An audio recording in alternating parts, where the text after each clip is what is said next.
삼성 8번째 책이 마지막 책이 되겠습니다. 빌립보서 되겠습니다. 사도 바울이 이제 옥중서신으로서 4권의 책을 이렇게 기록했다라고 전해지는데 그 중에 4번째 책이죠.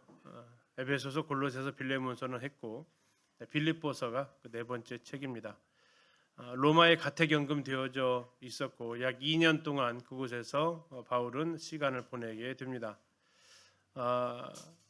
감옥에 있다 보니까 자유로운 몸은 아니고 또 그곳에서 누가 있는다고 해서 생활비를 보내주는 것도 아니고 결국 지금도 감옥에 있으면 밖에 있는 사람들이 돈을 넣어주죠. 그걸 뭐라고 해요? 네, 영치금 넣어준다고 그러죠. 바울에게도 아마 그런 지원이 필요했던 것 같습니다. 바울이 로마에 갇혔다라는 소식은 들려서 빌립보 교회로까지 가게 되었고 빌립보 교회는 바울을 기억하면서 이제 감옥에 있을 가택연금 당해 있을 그를 생각하면서 수입이 뚝 끊겨버린 그를 위해서 이제 후원을 하게 됩니다. 그 돈을 어떻게 가지고 갔을까? 지금이면 송금하면 뚝딱 해버리면 되지만 예전에는 직접 인편으로 갈 수밖에 없는 상황이었고 빌립보와 로마는 그렇게 단숨에 갈 수 있는 거리가 아니라 지금도 참 가기 쉽지 않은 상황인데 대략 거리가 한 1000km 정도 떨어져 있습니다. 육지로만 갈 수 있는 거리도 아니고 배를 타고 넘어가야 했던 거리고요. 그것에 이제 지명을 받은 사람은 에바브로디도라는 한 사람이 그 빌립보 교회 그 후원금을 가지고 바울을 방문하게 되죠. 바울은 이렇게 이 빌립보 교회의 후원을 받으면서 정말 특별히 더 감사를 하게 되었습니다. 더 감사했던 이유가 뭘까요? 그러면서 빌립보서까지 쓰게 하는데요. 빌립보 교회는 계속해서 바울을 후원했던 교회인데 왠지 모르게 빌립보 교회로부터 후원이 뚝 끊어졌었습니다. 자, 빌립보 4장 잠깐 한번 가서 한번 보시겠습니다. 빌립보서 4장입니다. 4장 10절을 한번 보실게요. 빌립보 4장 10절입니다. 내가 주 안에서 크게 기뻐함은 너희가 나를 생각하던 것이 이제 다시 무슨 일이 됐다고요? 다시 싹이 났다라고 얘기를 하고 있습니다. 너희가 나를 생각하던 것, 빌립보 교회가 사도 바울을 생각하던 것이 이제 다시 싹이 났다. 다시 말하면 에바브로디도를 통해서 그에게 후원금이 지금 도착하는 이 모습을 보면서 그는 정말 주님 안에서 크게 기뻐했다라고 이야기를 하는 겁니다. 왜냐하면 이 빌립보 교회는 계속해서 바울을 후원하던 교회였는데 무슨 이유인지 모르겠지만 그동안에 이 후원이 중단이 되어졌던 것 같습니다. 이유를 알 수 없었지만 그런데 이제 에바브로디도가 오면서 빌립보 성도들이 후원한 겁니다 하고 전달되어졌을 때 그는 기뻐했다라고, 아니 어떻게 기뻐했다고 얘기합니까? 크게 기뻐했다라고 얘기합니다. 크게 기뻐했다. 왜요? 다시 나를 생각하기 시작했구나. 이제 다시 싹이 났다라고 이렇게 이야기를 합니다. 그러면서 이렇게 얘기하죠. 너희가 또한 이를 위하여 생각은 하였으나 기회가 없었다. 나를 잊어버렸다라고 얘기는 하지 않습니다. 너희들이 늘 나를 생각했던 것을 내가 들었다라는 거죠. 에바브로디도를 통해서. 어쩌면 계속 후원하던 교회가 갑자기 뚝 끊겼을 때 이제 나를 잊어버렸나 하는 생각도 들었을지 모르겠습니다. 그런데 에바브로디도가 와서 그런 물질만 전달해 주는 게 아니라 설명을 해줬던 거죠. 왜 그동안에 이런 후원의 손길이 끊어졌는지에 대해서. 생각이 사라졌다고요? 아니라고 얘기합니다. 그러면 무슨 문제가 있었다고요? 기회를 못 찾았다라는 거죠. 무슨 기회? 후원을 전달해 줄 만한 기회를 못 찾았다라는 거죠. 지금은 그런 핑계 자체를 댈 수가 없죠. 계좌 이체를 하면 되니까. 근데 당시에는 만나서 전달을 해줘야 되는데 바울이 얼만큼 돌아다녔으면 제대로 이렇게 전달하지 못하는 그런 상황이 아마 있었던 것이 아닌가 싶습니다. 아무튼 이걸로 인해서 두 가지를 기뻤던 거죠. 나를 잊지 않았구나. 너를 늘 후원하려고 생각을 하고 있었던 거구나 라는 걸 들었을 때 기뻤고 이제 그것이 실행되어졌을 때 기뻤고 그래서 4장 10절에서 말하기를 내가 주 안에서 크게 기뻐했다라고 이야기를 합니다. 그래서 어쩌면 이 빌립보서에서 계속 기쁨이라는 단어가 끊이지를 않는 거죠. 바울의 사역에 있어서 이 빌립보 교회는 늘 든든한 후원자였다라는 것입니다. 그런 교회, 그래서 이 4장에서 아까 펴놓으셨으니까 어느 정도 후원을 빌립보 교회가 했었는지를 또 기록을 했죠. 15절을 한번 보실까요? 4장 15절입니다. 빌립보 사람들아 너희도 알거니와 복음의 시초에 유럽 복음의 아마 초창기 2차 전도 여행일 겁니다. 내가 마게도냐를 떠날 때에 이건 빌립보를 떠난 건 얘기하겠죠. 아니 데살로니가까지 아마 떠난 건지 모르겠지만 아무튼 빌립보를 떠난 겁니다. 주고받는 내 일에 참여했던 교회가 누구밖에 없었다고요? 너희밖에 없었다. 16절에서는 말하기를 데살로니가에 있을 때에도 너희가 2번이나 나에 쓸 것을 보내어 주었다라고 이렇게 이야기를 하는 겁니다. 늘 든든한 후원자의 역할을 감당했던 교회가 빌립보 교회였는데 갑자기 연락도 안 되지. 후원만 안 된 게 아니었잖아요. 상황을 모르고 있었잖아요. 연락도 안 된 겁니다. 자, 그런 가운데서 이제 빌립보 교회를 향한 바울의 마음이 아마 애가 좀 탔던 것 같아요. 크게 기뻐한다는 이런 표현을 봤을 때 그런데 에바브리디도가 와서 그 모든 의혹들 또 혼자 생각했던 이런 생각들 이런 것들을 깨끗하게 정리를 해주게 되었던 거죠. 그러면서 다시 한번 바울도 빌립보 교회를 향한 그 사랑을 표현하게 되는 게 빌립보서가 되겠습니다. 빌립보서를 썼을 때는 2년이 거의 다 채워져 가는 시간으로 보여집니다. 바울은 예상을 합니다. 가택연금이 풀려날 것을 1장에서 그것을 좀 확인하도록 하겠습니다. 그러나 이제 곧바로 풀려질 것은 같지는 않고 시간이 이제 얼마 남지 않았다는 것 정도 예측을 합니다. 그리고 이제 자기에게 후원금을 가져왔던 에바브로디도를 다시 돌려보내게 되는데요. 아까 말씀드렸던 대로 1000km가 넘는 거리입니다. 이 먼 거리 에바브로디도가 오면서 아마도 몸살을 앓은 것 같습니다. 상당히 컨디션이 많이 안 좋아진 것 같고 빌립보에 있었던 그가 로마에 도착했을 때는 거의 이제 생명의 위협까지 받을 상황까지 되어진 것 같습니다. 그 소식을 어떻게 알았는지 아마도 이 후원금을 보낼 때 혼자 보내지는 않았을 겁니다. 에바브로디도와 또 한 명의 누군가를 같이 왔을 텐데 둘이 똑같이 돌아가야 되는데 에바브로디도가 아파서 못 돌아간 것 같고 에바브로디도와 같이 왔던 형제들은 이제 먼저 에바브로디도를 두고 빌립보로 돌아갔겠죠. 그들이 돌아갔는데 빌립보 교회가 혼자만 온 아니면 에바브로디도가 오지 않은 그 상황 가운데서 물었을 거 아닙니까? 아니 같이 갔던 에바브로디도는 왜 안 옵니까? 그럴 때 그 같이 갔던 형제들이 뭐라고 했겠어요?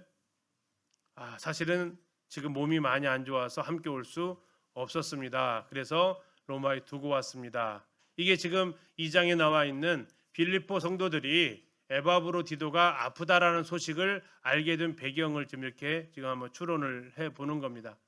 그래서 바울은 에바브로디도를 위해서 병 낫기를 간절히 구했고 감사하게도 하나님이 은혜 베푸셔서 에바브로디도가 회복이 되어집니다. 더 있게 두고 싶은데 몸이 좀 더 회복되어지고 좀 더 옆에 두고 같이 교제하고 싶은데 바울도 걱정이고 에바브로디도도 걱정이라는 거죠. 무슨 걱정이요? 빌립보 성도들이 많이 걱정할 것 같습니다. 지금이야 국제전화 한 통이면 모든 게 다 해결되겠지만 당시에는 길이 없잖아요. 그래서 에바브로디도가 안 되겠습니다. 빨리 가서 제가 건강하다는 걸 보여드려야 될 것 같습니다라고 에바브로디도가 좀 떠나겠다라고 이야기를 하고 바울도 아무래도 그게 좋겠다고 하면서 에바브로디도를 돌려보내게 됩니다. 에바브로디도를 돌려보내는데 그냥 보낼 수 없잖아요. 어떻게 해요? 편지 한 통을 썼죠. 그게 무슨 편지예요? 바로 빌립보서였다라는 겁니다. 그러면서 빌립보 성도들에게 이런 것에 대해서 감사도 하고 또 빌립보 교회 소식을 들어보니까 왜 이렇게 소식이 뜸했고 했던 이유 중에 하나가 아까 했던 대로 생각은 늘 하고 있었는데 기회가 안 됐다라는 또 다른 측면 하나는 교회가 싸웠다라는 거죠. 교회 안에 다툼이 있었다라는 겁니다. 그 다툼은 리더십이 있는 아마 두 자매님의 다툼으로 보여집니다. 그래서 그리스 갔을 때 그리스에 있는 그 정교회 쪽에서는 그 두 분 중에 한 명이 루디아일 거다라고 이야기를 하는 거죠. 시초에 복음의 시초에 바울을 후원했던 아마 순두계가 루디아일 거라고 이렇게 추측을 그들은 그냥 추측이 아니라 그렇게 생각을 아예 하고 있더라고요. 그래서 이런 교회에 이렇게 다툼이 있다 보니까 밖으로 후원하고 하는 것에 대해서도 어려움이 있었을 겁니다. 아무튼 그런 문제도 듣다 보니까 이걸 또 해결을 해줘야 될 필요가 있어서 사도 바울은 이 내용까지 담아서 보내주게 됩니다. 편지를 딱 쓰면 처음부터 막 써지지 않습니다. 제일 쓰기 힘든 게 처음 시작이죠. 첫 시작입니다. 첫 멘트를 무엇으로 할까가 늘 고민인데 바울은 그 멘트를 무엇으로 잡냐면 감사로 잡습니다. 그러면서 무엇이 감사한지 옛 추억으로 다시 돌아가게 됩니다. 그랬지 너희들이 처음에 이렇게 함께 나 했었지 하면서 그 순간을 떠올리게 되고 마무리하면서도 다시 그 사랑을 떠올리게 됩니다. 그 가운데에다가 이렇게 빌립보 교회 안에 있었던 성도들 간에 특히 유오디아와 순두기 그 다툼을 해결하기를 원하면서 그 해결책이 뭐냐? 2장에 나와 있는 그리스도의 마음, 이것이 해결책이다라는 그런 내용을 담아서 써보낸 책 빌립보서입니다. 다시 말하면 빌립보 교회가 잠시 정지되었던 후원을 다시 하게 되었고 정지되었던 이유를 들으면서 사도 바울은 크게 기뻐했고 그 전달책을 맡았던 에바브로디도를 다시 돌려보내주는 상황 가운데서 그 감사의 기쁨의 내용을 편지로 썼는데 그 속에 무엇을 담았냐면 빌립보 교회 안에 있었던 다툼, 이 다툼의 문제의 근본적인 해결 방법, 누구의 편을 들고 누가 잘했다 누가 잘못했다가 아니라 근본적인 해결 방법을 담아서 보냈던 편지, 그게 바로 빌립보서가 되겠습니다. 바울은 1장 1절, 3장 1절에서 자기가 직접 이 편지를 썼다라고 이야기를 하고 있습니다. 1장 1절에서 그리스도 예수의 종 바울과 디모데는 하면서 성도와 감독들과 집사들에게 편지한다라고 하면서 그가 썼다라고 밝히고 있고요. 1장 13절에서는 그가 나의 매임이 이런 단어가 쓰여지고 있습니다. 나의 매임, 갇혔다, 붙잡혀 있다, 옥중에 갇혀 있다라는 표현이죠. 그래서 이것도 옥중서신이라고 이렇게 볼 수 있겠습니다. 그런데 그가 이 빌립보서를 왜 제일 마지막에 기록한 것으로 보이느냐? 그건 그가 곧 풀려나게 될 것을 예측하고 있었기 때문입니다. 이따 뒤에서 좀 보겠습니다. 바울은 그 상황을 예측하게 되면서 이제 직접 얼굴을 만나볼 것을 예감하고 있습니다. 그러기 전에 먼저는 에바브로디도를 통해서 후원해 준 것에 대해 감사하고 에바브로디도를 이제 건강하게 돌려보낼 수 있음에 감사하고 또 아마도 에바브로디도를 보낸 다음에 곧바로 바울이 가는 게 아니라 디모데가 먼저 갈 것 같다. 디모데는 빌립보 교회가 잘 알고 있는 사람이죠. 그래서 디모데가 가게 될 것이다. 그 이유는 이 문제를 다툼이 있었던 문제를 바울이 가서 직접 해결하려면 시간이 좀 필요하니까 디모데를 통해서 먼저 해결하고 싶었던, 그런데 디모데는 이 일을 가서 어떻게 해결을 하게 되느냐. 잠시 2장으로 잠시 한번 보실까? 2장 19절입니다. 2장 19절. 내가 디모데를 속히 너희에게 보내기를 주 안에서 바란다. 이유가 뭡니까? 너희의 사정을 알므로 안위를 받으려 함이다. 이는 뜻을 같이 해서 너희 사정을 진실하게 생각할 자가 이밖에 나에게는 없다. 최적합한 인물이 디모데고, 디모데가 가서 너희 사정을 알아보고 이 문제를 어떻게 해서 해결한다고요? 너희 사정을 진실하게 생각해서 해결해 줄 사람이 디모데가 제일 적합한 인물 같아서 에바브로디도를 가서 보게 되면 당사자가 될 수도 있으니까 안 되고, 바울은 풀려날 것은 같은데 지체될 것 같고 디모데가 더 빨리 갈 수 있어서 디모데를 보내겠다라고 이렇게 이야기를 하는 거죠. 그래서 도착하는 순서가 만약 이 예상대로 됐다면 에바브로디도가 도착하고 이어서 누가요? 디모데가 도착하고 그 다음에 바울이 도착하고 이렇게 해서 빌립보 교회를 향한 이 계획을 또 설명하고 있습니다. 빌립보서의 기록 시기는 AD 61년 바울이 풀려날 때쯤으로 볼 수 있겠습니다. 이쯤에서 이제 로마의 감옥에 대해서 잠시 좀 그때 당시의 사회와 문화를 통해 좀 보려고 합니다. 감옥, 오늘날의 감옥과는 좀 다른 부분들이 좀 있습니다. 오늘날 감옥은 재판 받기 전에 갑니까? 재판을 받고 나서 갑니까?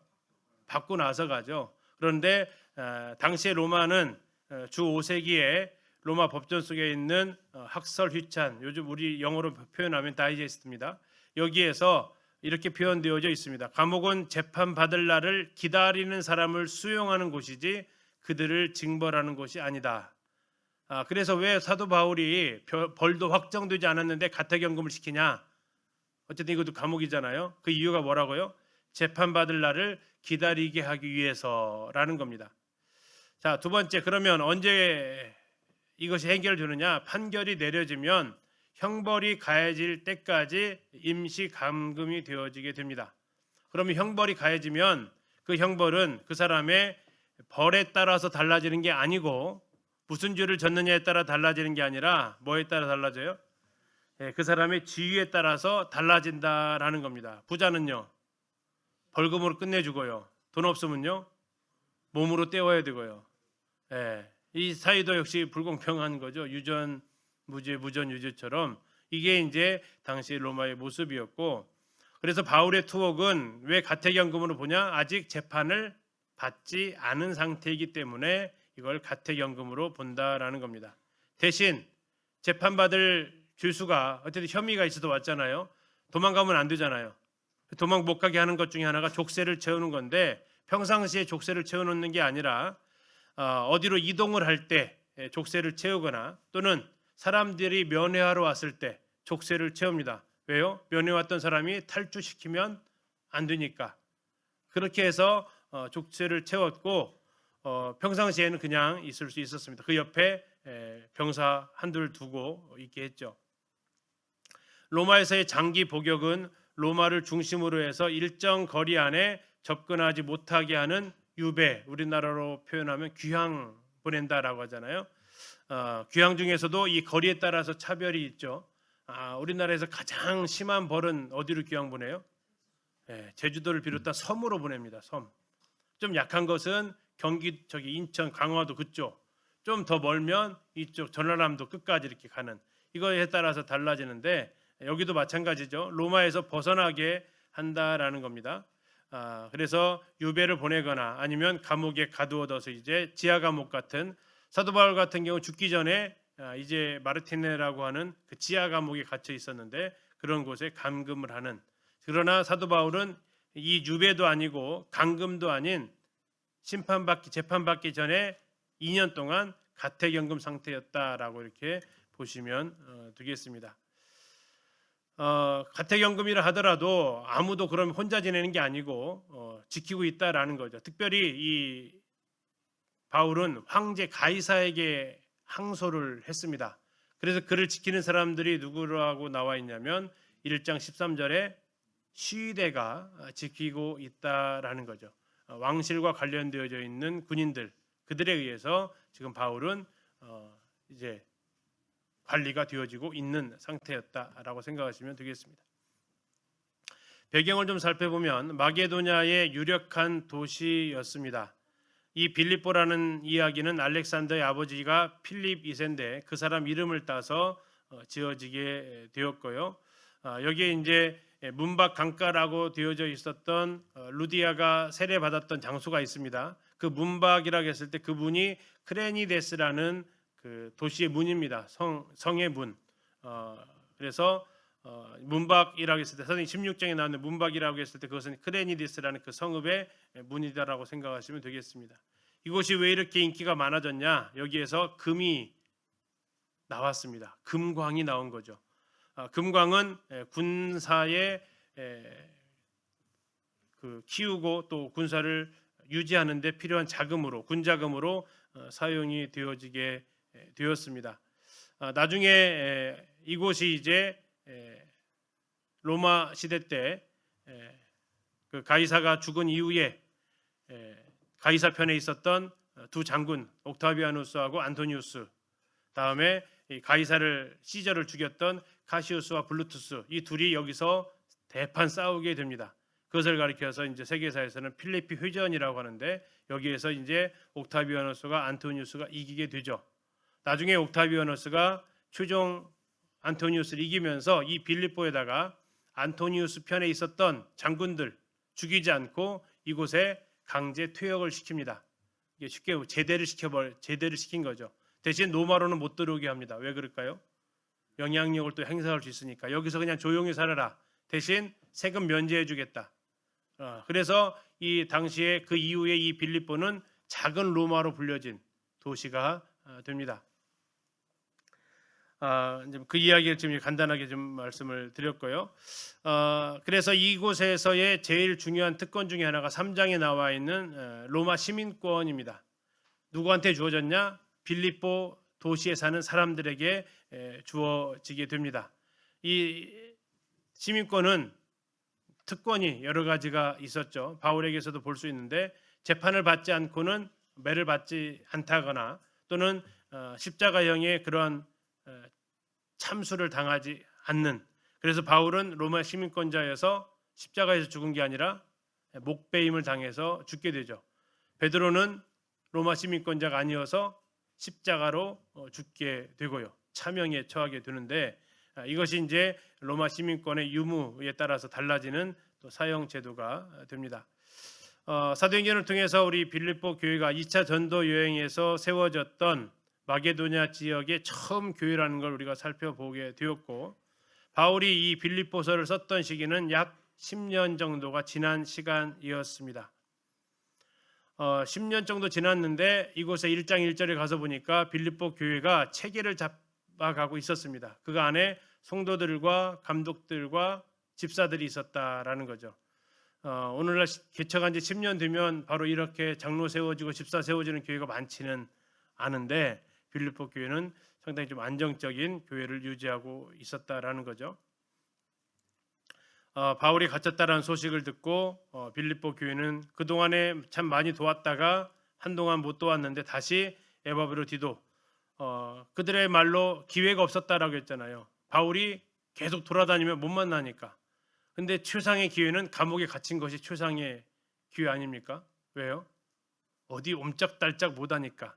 그래서 이제 안심하고 에바브로디도 통해서 영치금을 보낼 수 있게 되죠.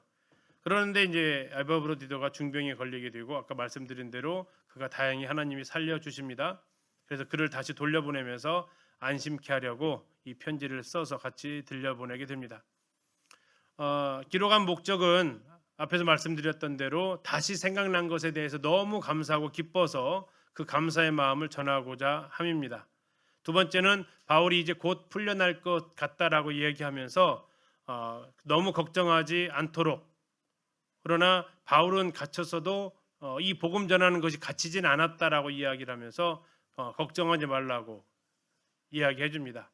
세 번째는 갇혀왔던 사람들이 에바브로디도를 두고 돌아간 이 상황에 대해서 다시 한번 에바브로디도를 되돌려 보내면서 그 상황을 설명하고, 더 중요한 것은 딱 문제 하나, 그들 가운데 분열이 있었다라는 거, 자매들의 그 싸움이 있었다라는 거, 이것을 그리스도의 마음을 품는 것으로 해결할 수 있도록 권면하기 위한 거죠. 어쩌면 참 아름다운 교회인데도 불구하고 이런 일들이 있었습니다. 그래서 이런 말을 하죠. 문제없는 교회는 없다. 더 중요한 것은 문제없는 게 아니라 문제를 해결할 힘이 있느냐 하는 거죠. 근데 한편으로 빌립보 교회는 자기 스스로의 해결할 힘이 부족했던 것 같습니다. 해결이 안 되었고 바울이 여기에 개입을 해야만 했던, 그리고 바울조차도 디모데까지 보내야만 아마도 해결될 것 같은 그런 책임을 느꼈던 것 같습니다. 다음에 그들에게, 원래 여기가 회당이 없었던 지역이잖아요. 그렇죠? 그래가지고 기도처가 있는가 해서 문 밖 강가로 나갔다라고 이야기합니다. 그런데 어느 순간에 10년이라는 시간이, 우리나라는 뭐가 변해요? 강산이 변하는데 여기도 뭐가 좀 바뀐 것 같아요. 이곳에 뭐가 찾아 들어왔냐면 율법주의가 찾아 들어와 있었어요. 율법주의가 찾아왔다는 얘기는 뭐예요? 유대인들이 들어왔다라는 얘기예요. 두 가지로 추측해 볼 수 있습니다. 하나는 상술에 능한 유대인이 이곳까지 들어오면서 하나 생긴 문제가 있고, 또 하나 추측해 볼 수 있는 것은 사도 바울을 계속해서 죽이려는 사람들이 있었습니다. 그래서 나중에 3차 전도 여행 때는 암살자가 배로 이동하는 것을 알고 배에 타려고 했고, 바울은 그 사실을 알고 배로 가지 않고 육로로 돌아가는, 이것이 갑자기 나타난 암살자가 아니라 바울을 계속 쫓아다녔던, 그 죽음의 그림자처럼 쫓아다녔던 사람, 나중에 예루살렘에 도착했더니 바울을 죽이기 전에는 금식하겠다는 사람이 40여 명이나 있었던, 그럼 결국 그들이 계속 바울의 행적을 쫓았는데, 아마도 바울이 복음을 전한 곳에 계속 따라다니면서 무슨 말하고 다녔을까요?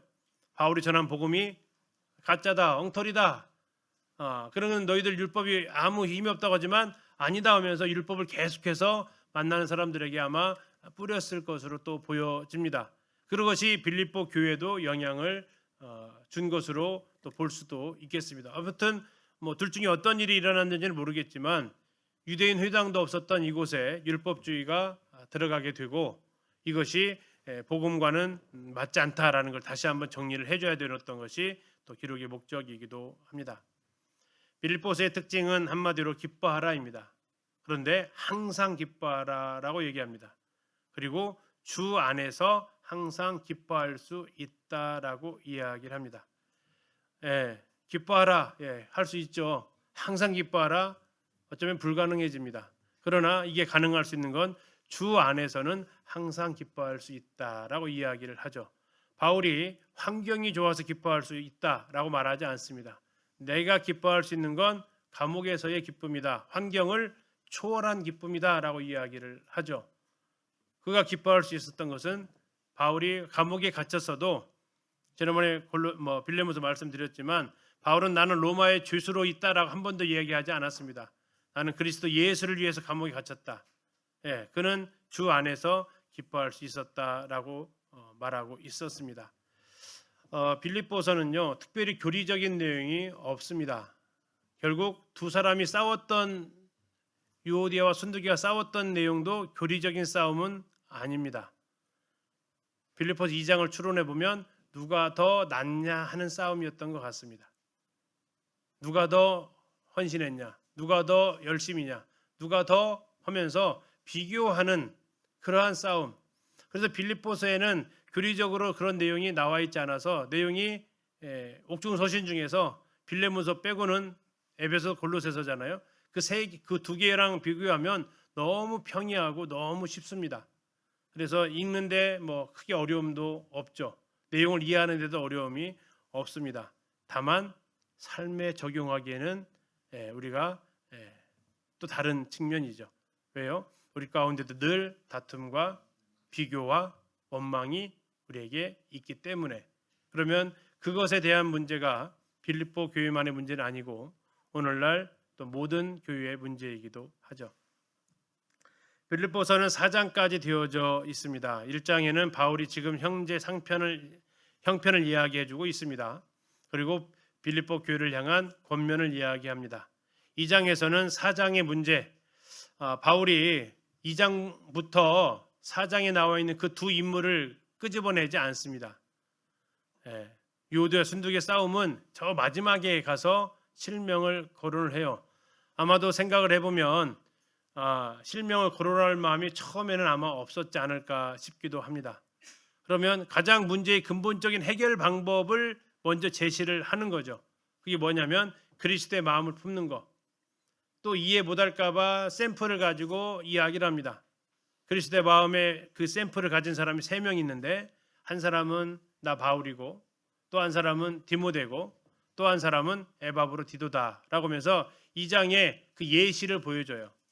그러면서 그리스도의 마음을 가지고 산다라는 게 뭔지, 그 공통점이 있습니다. 이 세 사람의 공통점, 이때 2장에서 한번 볼 거고요.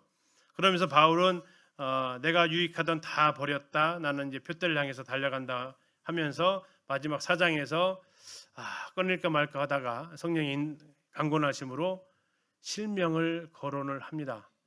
이게요 쉽지 않은 거죠. 왜 그렇습니까?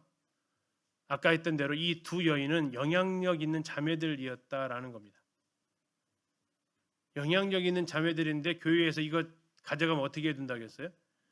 읽어줘야 되는 상황인데 읽어주는데 거기에서 내 이름이 툭 튀어나왔다. 얼마나 본인들이 당황스러울까 하는 거죠. 그래서 어쩌면 당황스럽지 않게 하기 위해서 2장에서 그런 모든 작업을 다 해놓고서 드디어 4장 가서 두 사람 이름을 언급을 하는 거죠. 그래도 힘들었을 겁니다. 그래도 그러나 한편으로 그래도 두 사람이 힘들었겠지만 두 사람으로 인해서 교회가 힘들었던 것을 생각하게 되면 어쩌면 그들은 감내해야 될 부분이어서 성경은 이렇게 기록을 하죠. 그러면 한편으로 더 생각해 볼 건 교회 안에서 이런 다툼, 어려움이 있을 때 성경은 침묵하지 않는다라는 겁니다. 우리끼리 다투고 마는 게 아니라 하나님은 다 보고 계시다라는 거죠. 그래서 오늘날 우리 교회를 향해서 이 편지를 써야진다라면 혹시 내 이름이 오르내리지는 않을까 하는 그 두려움이 있는 거죠. 그런데 교회 안에 다툼이 있는 그 형제 자매들이 있지 않냐라고 내 이름이 오르게 되면 얼마나 당황스러울까 하는 것들을 생각하면서 읽게 됩니다. 자, 빌립보서 1장 같이 좀 살펴보겠습니다. 처음 시작은 평소에 그의 인사말입니다.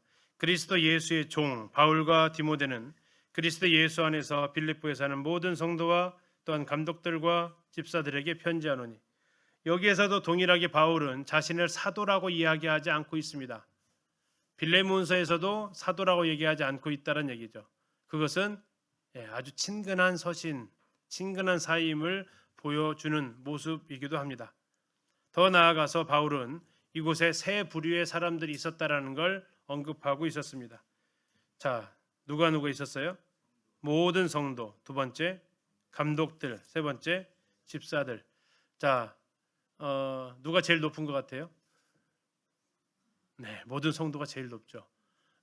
오늘날 일반 교계에서는 이렇게 표현하면 안 될 겁니다. 제일 먼저 보통 인사할 때 누구한테 먼저 인사해요? 제일 어른한테 먼저 인사를 하는 건데 여기에서 제일 귀한 대상은 성도들입니다. 왜 그렇습니까? 바로 이 성도들을 섬기기 위해서 누가 필요해서요? 감독들과 집사들이 필요하기 때문이죠. 이게 주님께서 말씀하시는 섬김의 리더십을 말해주고 있는 부분이기도 합니다. 모든 성도로 얘기하고 있습니다. 연약하거나 또는 믿음이 강한 그 여부가 아니죠. 이것은 모든 성도가 다 귀함을 말해주고 있습니다. 10년밖에 되지 않았던 교회임에도 불구하고 감독이 있었던 게 아니라 누가 있었어요? 감독들이 있었습니다. 집사가 있었던 게 아니고 집사들이 있었습니다. 그러면 적어도 몇 명이요? 2명 이상이란 얘기죠. 한번 생각해 보세요. 빌립보 교회 시작할 때 몇 명이 시작했습니까? 간수 집안, 그렇죠? 두 번째 루디아, 그리고 아마 식솔들이 있지는 않았던 것 같아요. 그 같이 동역자는 있을지 몰라요. 그리고 점치던 여인은 있나 없는지는 모릅니다. 구원 받았냐 없는지. 그러면 10명 안쪽이었잖아요. 10여 년이 지난 시간이 지났어요. 그럼 이걸 딱 봤을 때 모든 성도, 감독들, 집사들 봤을 때 몇 명 정도 된 것 같아요? 적어도 장로들 2 이상, 집사들 2 이상이면 꽤 됐을 거 아닙니까? 10여 년 동안에 참 많이 성장한 교회의 모습이다라는 거죠. 자, 이런 걸 통해서 이 빌립보 교회가 초창기에 있었던 교회지만 이미 그곳에서 하나님께서 교회가 하신 장로들과 집사들을 통해서 모든 성도를 섬기는 이 하나님의 교회 모델이 잘 자리 잡고 있다라는 걸 확인할 수 있습니다. 2절 하나님 우리 아버지와 주 예수 그리스도로부터 은혜와 평강이 너희에게 있을지어다. 자, 이 순서가 은혜와 평강이 항상 순서가 바뀌면 안 됩니다. 은혜가 있어야 평강이 찾아오게 되죠. 그런데 이걸 누가 주신다고요? 하나님 우리 아버지와 주 예수 그리스도로부터 온다. 그러면 하나님 아버지와 주 예수 그리스도가 동등하다라는 겁니다. 두 분 다 하나님이시다라는 거죠. 삼위 하나님의 동일하심을 그가 이렇게 표현하고 있는 겁니다. 나중에 이 표현은 2장에서 그는 근본 하나님의 본체시나 하나님과 동등됨을 취할 것으로 여기지 않았다. 동등됨을 취할 것으로 여기지 않았다라는 얘기는 뭡니까? 동등하다라는 거죠. 동등합니다. 그래서 은혜와 평강은 하나님께로부터 오고 예수 그리스도로부터 옴을 다시 한번 이야기하고 있습니다. 3절입니다. 내가 너희를 생각할 때마다 나의 하나님께 감사한다.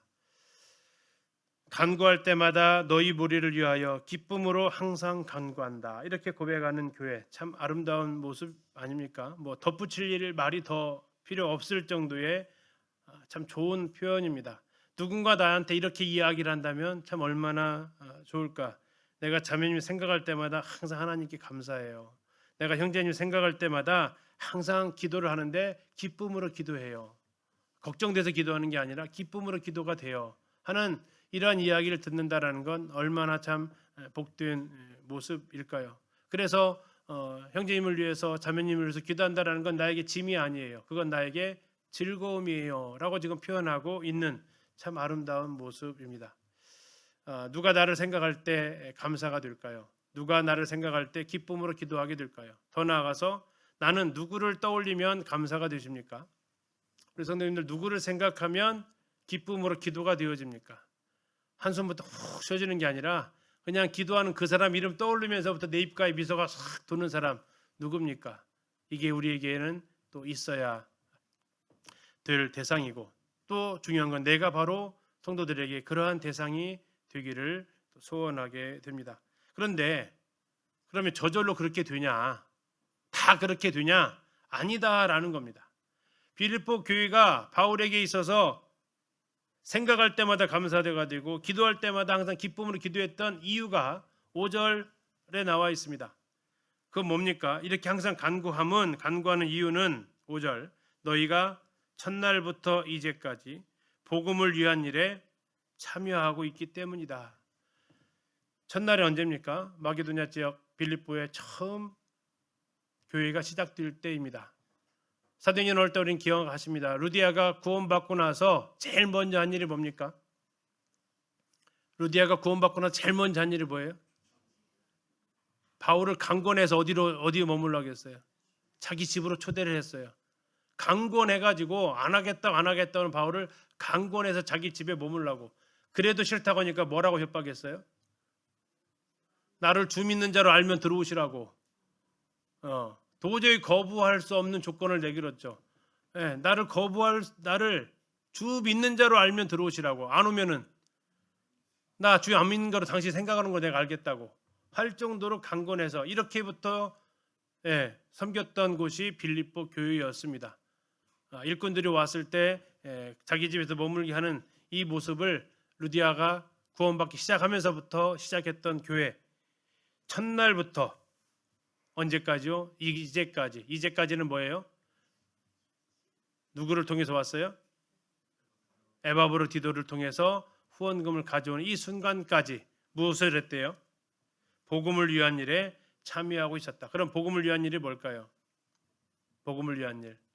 같이 동역해주고 기도해주고 후원해주는 그 일. 그걸 6절에서는 이렇게 표현합니다. 너희 안에서 착한 일을 시작하신 이가. 자, 복음을 위한 일, 다른 말로 무슨 일이에요? 착한 일이다라는 거죠. 착한 일이 뭡니까? 복음을 위한 일. 복음을 위한 일이 뭡니까? 그게 착한 일이다라는 겁니다. 너희 안에서 착한 일을 시작하신 그분이 그리스도 예수의 날까지 이루실 줄을 우리는 확신한다. 바울이 이렇게 얘기합니다. 시작했다. 첫날부터. 5절에 첫날부터라고 했죠. 6절에서는 시작이라는 단어가 봤습니다. 5절에서 이제까지 나와 있죠. 6절에서는 그걸 뭘로 받아요? 그리스도 예수의 날까지. 그리스도 예수의 날은 무슨 날일까요? 휴거의 날입니다. 휴거의 날. 자, 그래서 바울은 이제 왜 빌립보 교회 성도들을 생각할 때마다 감사하고 기도할 때마다 기뻤는가? 그들이 첫날부터 시작부터 복음을 위한 일에 이 선한 일에 함께했다라는 거죠. 그래서 그것이 그에게는 가장 큰 기쁨이었다라는 겁니다. 자, 그리고 그건 어떻게 나타났냐면 7절입니다. 내가 너희 무리를 위하여 이와 같이 생각하는 것이 마땅하니 너희는 빌립보 성도들이죠. 이는 너희가 어디에 있어요? 내 마음에 있다라는 겁니다. 누가 내 마음에 있어요? 빌립보 성도들이 내 마음에 있다라는 거예요. 이게 무슨 뜻 같아요? 아무나 이렇게 쓸 수 있을까요? 형제님은 내 마음에서 늘 기도하는 사람이에요. 자매님은 내 마음에 있는 사람이에요. 혹시 그런 표현 받아보신 적 있으세요? 프로포즈 받을 때 말고. 이런 표현을 받는다는 게 얼마나 참 벅찬 모습이에요. 당신 내 마음에 있어요 라는 거예요. 빌립보 교회 성도들에게 너희는 내 마음에 있대요. 두 번째, 왜 내 마음에 있냐? 나의 매임과 복음을 변명함과 확정함에 너희가 다 나와 함께 은혜에 참여한 자가 되었다. 자, 내 마음에 있으려면 누군가 내 마음에 머물고 있는 그 사람은 저절로 와 있는 사람 아닙니다. 어떻게 와 있어요? 함께한 시간들이 있어요. 함께했던 경험들이 있어요. 그 시간과 경험들이 만들어낸 결과물이 지금 내 마음에 와 있는 거죠. 생뚱맞은 한두 번 보고서는 내 마음에 와 있다. 그건 거짓말이죠. 그건 다 립서비스라는 거 알잖아요. 그러나 때로는 어쩌면 정말 함께했던 시간들, 함께했던 수고들, 이것이 함께 있을 때 그냥 말하지 않아도 이심전심으로 느껴지는 정말 그 사람이 내 마음에 있다라는 거, 이것이 참 모습이죠. 그래서 우리 선조들도 아내를 가리켜서 조광지처라고 표현을 하잖아요. 조광지처 뜻이 뭐래요? 아주 거친 음식을 같이 먹었던 사람들, 힘들 때 같이 있었던 사람들, 같은 목표를 가지고 살아왔던 그 사람이 결국은 내 마음에 있었던 그 사람이다라는 거죠. 바울은 그래서 이야기를 하는 겁니다. 나에 매였을 때도, 내가 복음을 변명할 때도, 내가 복음을 확정하는 일에 있어서도 늘 너희들은 나와 함께 은혜에 참여했다. 그래서 어디에 있다? 내 마음에 있다. 우리 성도들의 마음에 있는 성도들이 몇 명이나 되는지 한번 세어보세요. 나에게 이런 사람, 내가 그리스도 안에서 지금까지 있으면서 나에게 있었던 여러 가지 사건들, 또 일들, 때로는 아픔들, 어려움들, 또는 기쁨들, 그런 사역의 순간순간들에 함께하면서 내 마음에 있는 사람. 그래서 그 사람 이름을 떠올리면 그냥 웃어지고 기쁘고 기도가 되어지는데 즐겁고, 그 사람, 내가 품을 수 있는 그 사람이 참 많으면 얼마나 좋을까. 또 누군가 나를 그렇게 생각해 줬으면, 빌립보 교회가 이 이야기를 들었을 때 그 마음에 또 어떠한 벅참이 있었을까 하는 겁니다. 이제 하이라이트는 8절입니다. 8절 같이 한번 읽겠습니다. 시작.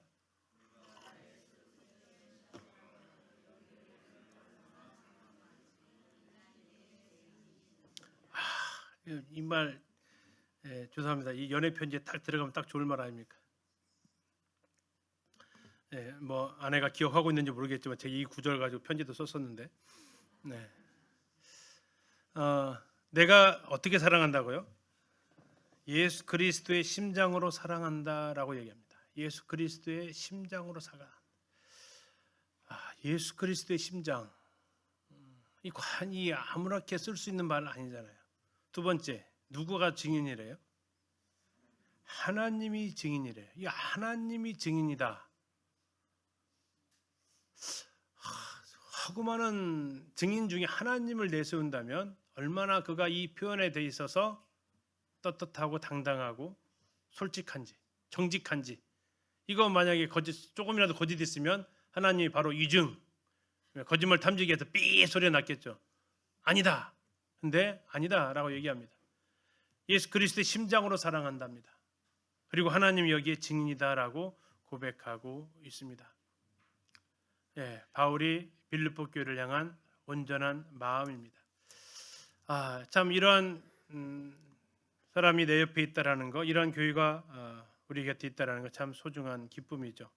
그러한 교회를 향해서 바울은 9절부터 기도를 합니다. 기도의 내용도 참 아름답습니다. 내가 기도하노라. 11절까지가 기도문인데요. 첫 번째, 너희 사랑을 지식과 모든 총명으로 점점 더 풍성하게 되기를 바란다. 첫 번째는 그들의 사랑을 위해서 기도했습니다. 자, 이 정도면 만족할 만하지 않습니까? 이 정도 사랑을 주고받았으면 만족할 만한데 바울은 여기에서 만족하지 않습니다. 자, 어떻게 하기를 원한다고요? 더 풍성하기를 원한답니다. 더 풍성하게 되기를. 사랑에는 만족이 없습니다. 그렇죠? 받아도 끝도 없는 게 사랑인 것 같습니다. 그런데 더 풍성해지려면 어떻게 풍성해져야 된다라고 하고 있냐면 모든 지식과 모든 총명으로 풍성해져야 된다라고 얘기합니다. 자, 너희 사랑. 그 너희 사랑은 누구를 향한 사랑일까요? 하나님을 향한 사랑, 성도들을 향한 사랑을 이야기하고 있겠죠. 우리 이 두 가지가 늘 함께 가야 되는 사랑 아닙니까? 하나님을 향한 사랑, 성도들을 향한 그 사랑이 무엇과 무엇으로요? 지식과 모든 총명으로. 사랑은 여기서 오늘날로 얘기하면 이 감정이라는 게 배제가 되어 버렸습니다. 오늘날 이 드라마나 영화에서 말하는 사랑은 상당수가 흔히 말하는 끌림이죠.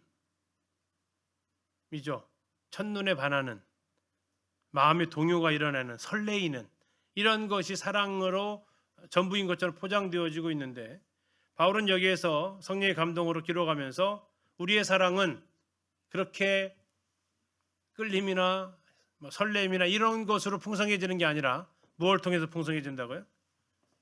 지식과 모든 총명으로 풍성해진다라는 겁니다. 사랑은 단순한 감정의 문제가 아니다라는 거죠. 사랑은 분별력의 문제다라는 겁니다. 자, 지식과 총명으로 점점 더 풍성해지면 무슨 일이 벌어지느냐? 우리는 교만해진다라고 이야기합니다. 그런데 그렇지 않다라는 거예요. 왜 그렇습니까? 10절에 나와 있습니다. 그 지식과 모든 총명이 무슨 일을 하냐면 10절 너희로 무엇을 하게 해요? 지극히 선한 것을 분별합니다. 자, 선한 것 좋죠. 그런데 선한 것이 더 좋은 게 뭐예요? 지극히 선한 것입니다. 이런 말이 있습니다. 때로는 좋은 것이 더 좋은 것에 적이 될 때가 있다. 다시 한번요. 좋은 것이 더 좋은 것에 적이 될 때가 있다. 이해 가십니까? 좋은 것을 택하면서 더 좋은 것을 생각하지 않게 되면 그것은 좋은 것이 아니었다라는 거죠. 선한 것을 추구하다가 지극히 선한 것을 생각지도 못하게 했다면 그건 어쩌면 선한 게 아니다라는 겁니다. 선한 것으로 만족하면 결국 지극히 선한 것에 대해서 관심을 두지 않으니까. 그래서 바울은 이야기하는 거죠.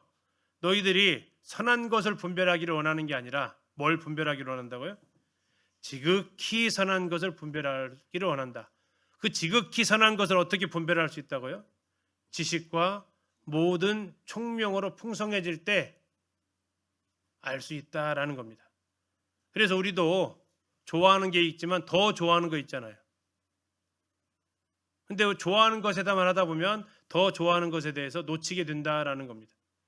그래서 때로는 좋은 것이 더 좋은 것에 적이 될 때가 있다라고 하는 거죠. 바울은 여기서 기도합니다. 너희들이 선한 것으로 만족하지 않고 지극히 선한 것이 무엇인지를 분별할 수 있기를. 그래서 흔히 우리 아들들이 2+ 소고기를 좋아하긴 하는데 거기서 만족하지 말고 어디까지 있어요? 3풀까지 있다면서요. 본 적도 먹어본 적도 없는 것 같은데 이게 더 지극히 선한 것이 무엇인지를 분별해낼 수 있는 그 안목, 그게 지식과 모든 총명으로 가능해지기 때문에 너희들이 그렇게 되어지기를 바란다라는 겁니다. 그렇게 해서 뭘 하려고요? 10절에 진실하여 허물 없이 그리스도의 날까지 이르기를 바란다라는 겁니다. 자, 진실하다라는 의미는 섞지 않았다라는 뜻입니다. 자, 예를 들어서 이 그릇이 있다고 한번 생각해 보세요. 자, 이게 부지로 이 그릇 도자기인데 도자기가 깨졌어요. 근데 너무 귀하면 못 버립니다. 어떻게 하죠? 여기 악교로 붙입니다. 그리고 사포질 해가지고 다시 해가지고 그럴듯하게 내놓습니다. 그래서 겉으로 봐가지고는 멀쩡해요. 그런데 이게 딱 한 번에 들통날 때가 있습니다. 언제 들통날까요? 햇볕에다가 딱 들어 보이면 그 빛이 사기를 투구하는 거하고 그 풀로 붙인 아기를 투구한 것이 딱 보입니다. 그러면 이것은 거짓으로 판명됩니다. 진실하지 않았다라는 겁니다. 그래서 여기서 말하고 있는 진실하여라는 그 의미가 뭐냐면 섞지 않았다라는 거. 그냥 그대로 그냥 놔둬도 진짜고 햇빛에 비춰봐도 진짜고. 근데 이게 섞여 있으면 그냥 우리들이 볼 때는 모르는데 여기서 지금 사도 바울이 언제 이것이 이루어지기 바란다고 했냐면 그리스도의 날까지 바란다. 그리스도의 심판대 앞에서는 이렇게 안 보여집니다. 어디다가요? 햇빛에 딱 드러나게 되어 있어요. 그러면 지금 눈속임한 건지 아니면 정말로 거짓이 없는 건지 드러난다라는 겁니다. 두 번째는 또 뭐도 없어야 되는데요. 허물 없다. 죄가 없다. 허물 없는 사람이 있을까요? 없겠죠. 여기서 허물 없다라는 것은 아무 잘못이 없다라는 게 아니라 허물이 있더라도 그것을 자백하고 그것을 버리고 용서를 구하는 그 삶을 이야기해주고 있습니다. 그런데 그 용서를 구하는 그 삶이 햇빛에 비춰지면 진짜로 용서를 구한 건지 아니면 아이고 귀찮아서 그냥 빨리 해결해 버리고 싶어서 구한 건지도 어떻게 된다고요? 다 드러나게 될 것을. 그래서 그냥 용서하는 게 선한 것, 용서를 비는 게 선한 것이라면 지극히 선한 것은 뭘까요? 정말로 진심으로 그것을 사과하는 이 모습이 되겠죠. 내가 하나님 앞에 봉사하는 거 선한 것입니다. 근데 지극히 선한 것은 뭘까요? 올바른 동기를 가지고 올바른 자세로 하는 게 지극히 선한 것이 될 것입니다. 그리고 그것은 그리스도 예수께서 오시는 그날을 바라보면서 지속되어지기를 바랍니다. 마지막 11절에 예수 그리스도로 말미암아 의의 열매가 가득하여 하나님의 영광과 찬송이 되기를 원한다라고 이야기합니다. 자, 이 모든 것들은 열매로 드러나게 됩니다. 그 열매는 누구를 통해서 맺어지냐면 예수 그리스도를 통해서 맺어지게 됩니다. 그럴 때 무슨 일이 벌어지냐면 그 사람이 칭찬받는 게 아닙니다. 뭐가 돼요? 하나님의 영광과 찬송이 돌려지게 된다라는 거죠. 이게 뭐가 됐을 때? 진실하고 허물이 없을 때. 이게 어떻게 될 때? 지식과 모든 총명으로 사랑이 더 풍성해졌을 때 가능해진다라고 지금 기도하고 있습니다. 그래서 우리가 우리의 삶에서 드려지는 그런 모든 일들은 전부 다 사랑으로 되어져야만 합니다. 그 사랑은 점점 더 풍성해져야 하고요. 그 사랑의 풍성함은 지식과 모든 총명으로 되어져서 지극히 선한 것과 선한 것까지도 분별해낼 수 있어야 하고, 그래서 우리는 진실한 모습으로 허물 없는 모습으로 주님 오시는 날까지 살아가면서 열매가 맺게 되고 그 열매를 통해서 하나님께 영광과 찬송이 되기를 소원하게 됩니다. 이것이 바울이 정말 빌립보 교회를 향해서 드려졌던 기도입니다. 이 기도 가운데에서도 어쩌면 4장에 나와 있는 유오디아와 순두개의 그 싸움에 대한 하나의 맥락이 들어져 있겠죠. 12절부터 18절까지는 바울의 상황을 이야기하고 있습니다. 바울이 지금 감옥에 갇혀 있다라는 겁니다. 그러나 복음은 절대 매이지 않았다라는 내용이 나오고 있습니다. 12절입니다. 형제들아 내가 당한 일은 뭡니까? 감옥에 갇힌 겁니다. 도리어 복음 전파에 진전이 되었다. 감옥에 갇혔는데 복음은 더 확장되었다라고 이야기를 합니다. 자, 여기서 도리어라고 나오죠. 도리어. 자, 도리어를 다른 말로 하면 불행 중 다행으로입니다. 갇혀서 복음이 매여 있을 줄 알았더니 불행 중 다행으로 도리어 오히려 더 놀라운 효과를 가져오게 되었다라는 거죠. 사탄이 어쩌면 우리에게 걸림돌을 놔버렸는데 하나님은 그 걸림돌을 뭘로 사용했다는 얘기예요? 디딤돌로 사용해 버리셨다라는 겁니다. 사탄은 보기 좋게 이제 바울이 갇혔으니 돌아다니도 못하고 어디 이제 복음이 전파되나 보자 했더니 하나님 오히려 그걸 가지고 복음을 더 확장시키는 그 일로 삼으셨다라는 겁니다. 어떻게 그게 가능했느냐? 13절입니다. 이러므로 나의 매임이 그리스도 안에서 모든 시위대안과 그 밖에 모든 사람에게 나타났으니, 자, 사도 바울이 갇혀 있었던 것이 그리스도 안에서 나타났답니다. 다시 말하면 로마에 있던 사람들이, 군사들이 바울을 죄인 취급했겠죠. 도대체 뭔 죄를 졌거니 여기까지 와서 지금 심판을 기다리는지. 그런데 바울이 자기가 왜 갇혔는지를 아마 이야기했을 겁니다. 자기가 왜 갇혔다고요? 나는 그리스도 예수 안에서 갇혔다라는 거죠. 결국 13절에 말하고 있는 나의 매임이 그리스도 안에서 나타났다는 얘기는 바울이 지금 감옥에 갇힌 이유가 무엇 때문에 갇혀 있다? 복음 전하다 갇혔다. 이것이 다 소문났다라는 겁니다. 어디로 소문났냐면 모든 시대 안과 밖으로. 그래서 웬만한 사람들이 이제 다 알게 되었다. 여기 죄수 하나가 갇혀 있는데 어떠한 불법을 행한 일이 아니고 뭐 하다가 복음을 전하다 갇혔더라. 복음을 전하다가 갇힌 한 사람이 지금 이 안에 있다라는 게 소문이 다 퍼져 나갔다라는 겁니다. 자, 이 소문이 이렇게 나니까 반응들이 나타나기 시작합니다. 첫 번째 반응, 형제들의 반응입니다. 14절입니다. 형제 중 다수가 나의 매임으로 말미암아 주 안에서 신뢰함으로 무슨 일을 하게 됐어요? 겁없이 하나님의 말씀을 더욱 담대히 전하게 되었답니다. 자, 바울 하나를 잡아놨더니 무슨 일이 벌어졌다고요? 더 많은 형제들이 복음을 전하고 다녔다라는 거예요. 왜 그들이 그렇게 했을까요? 바울은 복음 전하다가 감옥에까지 갇혔대. 근데 우리가 이렇게 있으면 안 되잖아. 2007년도에 터키에서 틸만이라는 선교사가 무참히 살해를 당합니다. 그 은밀하게 침투해온 무슬림에 의해서 자기 성경 배우러 오는 사람처럼 왔다가 그 모든 과정을 다 이제 협박으로 쓰면서 정말 칼로 난도질을 합니다. 그리고 그 사실이 전파를 통해서 밝혀집니다. 그러면 이제 기독교인들이 다 숨어 들어갈 것으로 기대했습니다. 왜? 테러 할 거니까. 근데 놀라운 것이 그의 장례식은 시내 한복판에서 치러졌습니다. 그리고 그 자리에 많은 숨어 있던 그리스도인들이 내가 그리스도인이다. 나라도 죽여라. 라고 그들이 신앙을 고백하는 일이 벌어졌습니다. 바울이 지금 얘기하는 겁니다. 나 갇혔는데 오히려 더 많은 형제들이 자극받았다. 바울은 복음 전하다 이렇게 이국 땅까지 와서 잡혔는데 이 로마 복음 우리가 책임져야 되지 않냐면서 그들이 겁없이 복음 전하고 다니더라. 겁없이라는 얘기는 감옥 갇힐 위험을 무릅쓰고도 복음 전하고 다니더라 라는 겁니다.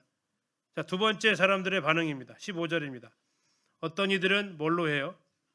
투기와 분쟁으로 했다라는 겁니다. 시기와 다툼으로 그들은 복음을 전했다라고 이야기를 하고 있습니다.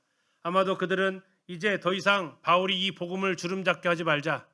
이제 바울 갇혔으니까 우리가 복음의 중심 무대로 들어서자 하는 좋지 않은 의도를 가지고 이 복음을 전했던 것 같습니다. 참 동기가 어때요? 동기가 안 좋았다는 얘기죠. 자, 투기와 분쟁으로 복음 전한다라는 거 돼요? 투기와 분쟁으로 복음을 전해요. 된다라는 거죠. 대신 동기는 칭찬받지 못합니다. 그러나 바울은 그거 괜찮다. 왜? 복음 전하잖아. 라는 그 입장을 취합니다. 자, 그들이 왜 그렇게 했느냐? 16절 이들은 내가 복음을 변증하기 위하여 세우심을 받은 줄 알고 사랑으로 하나. 아까 14절에 나와 있는 형제들 15절에 착한 뜻으로 그리스도를 전파하는 사람들이 했던 이유입니다. 그 이유가 뭐라고요? 바울이 복음을 변증하기 위하여 세우심을 받은 줄 알고 사랑으로 하나. 바울이 갇혔으니 이제 우리가 해야 될 때다라고 바울을 돕고자 했다라는 거죠. 17절 그들은 누굽니까? 15절에 나와 있는 투기와 분쟁으로 복음 전했던 사람들. 그들은 나의 매임에 뭐 하려고요? 괴로움에 더하게 할 줄로 생각해서 순수하지 못하게 다툼으로 그리스도를 전했다라는 겁니다. 우리가 바울보다 낫지. 우리가 전하는 복음이 바울보다 더 설득력 있지. 이제 이 복음 전하는 것에 그 중심이 우리에게로 더 오기를 그들이 순수하지 못한 마음으로 했다라는 거죠. 바울이 18절에 이렇게 결론을 내립니다. 그러면 무엇이냐? 거칠애로 하나. 이 사람들 아까 투쟁과 분기로 했던 사람들입니다. 시기와 다툼을 했던 사람들. 거칠애로 합니다. 참으로 하나. 아까 착한 뜻으로 선한 뜻으로 했던 사람들. 형제들의 모습이죠. 무슨 방도로 하든지 전파되는 것은 누구요? 그리스도다. 그들이 분쟁으로 시기로 질투를 했지만 결국 그리스도를 전파했다. 그래서 이로써 나는 기뻐하고 또한 기뻐할 거다. 바울이 여기에서 분노를 표했다면 어떻게 복음을 그렇게 전할 수 있냐라고 분노를 표했다면 이 분노와 투기로 했던 그 사람들에게 말려 들어가게 됐을 겁니다. 결국 똑같은 사람이 됐을 거예요. 니나 나나 다를 게 뭔데? 결국 바울 너도 네 중심으로 복음을 전해야 된다라는 거 아니야? 이렇게 올가미가 씌워졌을 것입니다. 그러나 바울은 감사하네. 너의 동기는 그리스도의 날에 드러날 거야. 그러나 어쨌든 증거되는 것은 그리스도이기 때문에 나는 감사하다라고 고백할 수 있었다라는 거죠. 자, 10분 쉬었다가 그다음 19절부터 18절부터 19절부터 이어가도록 하겠습니다. 10분 쉬시겠습니다.